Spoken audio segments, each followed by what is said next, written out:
বেঁচে যাবে। যেই বা বলেছে বৈদ্য হরি, কানাকানি শুরু হয়েছে। বলি কানাকানি করে গো,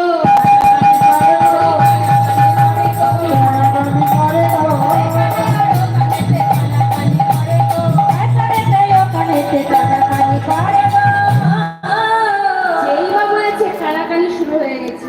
এই কানে আর ওই কানে বলছে, বলি তুই যা।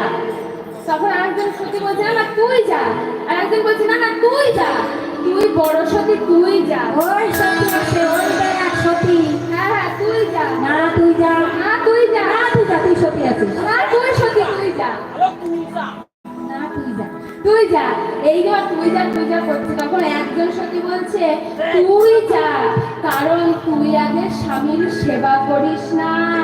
না না, আগে তুই যা। কথা বলো না, আমি স্বামীর আগে হয়তো খেয়ে নিয়েছি, তখন বলা যায়। তাই তুই যা। তখন বৈদ্যবাড়ি বলছিল ও বুঝলাম, তোমাদের এই বৃন্দাবনে কত সতী নারী, কোনো সতী নারী নাই, তাই তো? কোন সতী নারী চাই, সেইখানে ছিল বৃন্দা। বৃন্দা কোমরে কথা বলে, বৈদ্যবাড়ি মুখ সামনে কথা বলবে। এই বৃন্দাবনে আসল সতী জটিলার কুটিলা, তাই কিনা এলো না। তুমি কিনা বলো সতী নাই, নাই, তাই না? তুতলে যাচ্ছে সতী নাই, তুমি কিনা বলো সতী নাই। আড্ডা হলে এক্ষুনি আনতে পারি। তখন মা যশোমতী বৃন্দার হাত দুটি টেনে ধরেছে, না রে বৃন্দা তোকে যেতে হবে না, তুই গেলে যদি না আসে তার চেয়ে বড় আমি যাচ্ছি। এবার মা যশোমতী মা সেই জটিলা কুটিলা দুয়ারে গিয়ে ডাকছে। বুঝতে পারছো তুমি আল্লাহর মধ্যে কত রসকিনী হচ্ছে?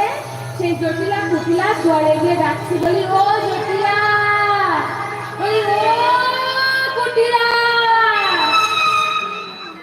তখন কুটিলা ভেতর থেকে বলছে কে রে, কার এত বড় বুকের পাতা যে আমার নাম ধরে ডাকে, ডাক দেখি তারে।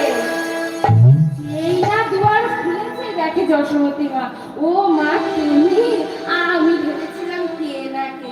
এসো এসো মা, এসো ঘরে এসো, তো এসেছো কেন বলো? তখন যশোমতী মা বলছে জানো জটিলা, জানো কুটিলা, আমার আমার গোপালরা মুছিয়ে গেছে, তোমরাই হলে সতী নারী, তোমাদের আনা জলে নাকি আমার